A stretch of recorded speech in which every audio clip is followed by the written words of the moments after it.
Hello बच्चों, let's read the question and question says these question contain statement 1 assertion and statement 2 reason. Option A दे रखा है first and second is true. Statement second is the correct explanation of first. Both are the true and statement 2 are not correct explanation of first. Statement first is true, second is false, first is false and second is true. आइए बात को start करते हैं with the help of second statement first. For reaction at equilibrium gives free energy of the reaction is minimum at constant temperature and pressure, because statement 2 says that the gives free energy of both reactant and product increases and become equal at equilibrium.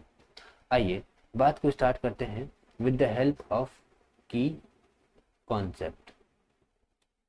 की concept कह रहा है, सबसे पहले हम relation लिखेंगे equilibrium constant और गिव्स फ्री एनर्जी में. तो delta G equals to delta G not plus R T L N K C या के, यही होता है इक्विलिब्रियम पर. एट इक्विलिब्रियम पर क्या होता है, delta G equals to zero होता है. Delta G equals to zero हो गया, इसका मतलब हम कह सकते हैं कि delta G not equals to क्या हो गया, minus R T into L N K. तो माइनस लग गया, इसका मतलब हो गया, हालांकि एन आर टी होता है. Okay, let's say number of moles 1 है, या फिर आप एन यहाँ पर लिख सकते हैं, नो इश्यू. ओके, तो यहाँ पे माइनस लग गया, इसका मतलब डेल्टा जी की वैल्यू मिनिमम है at constant pressure and temperature. यानी फर्स्ट तो सही हो गया, बात अब सेकंड की करते हैं. तो अब देखिए, gives free energy of both reactant and product become equal होती है. Okay, at equilibrium. क्या बोला इसने, gives free energy delta G not, okay, become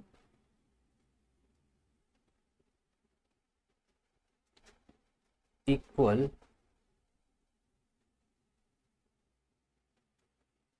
for both reactant and product at equilibrium.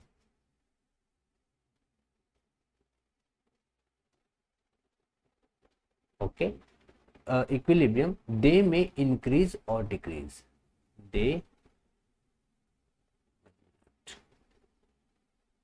They may increase और decrease. वो या तो बढ़ सकते हैं या तो घट सकते हैं, लेकिन एट इक्विलिब्रियम इनकी जो डेल्टा जी यानी कि फ्री एनर्जी होती है बराबर होती है. लेकिन ये कह रहा है ओनली इंक्रीजेस, केवल इंक्रीजेस का नाम लिया, यानी यहाँ पर स्टेटमेंट 2 फॉल्स हो जाता है. यानी हम कह सकते हैं यहाँ पर सी वाला ऑप्शन बिल्कुल करेक्ट हो जाएगा. Hope this answered your question. Thank you so much.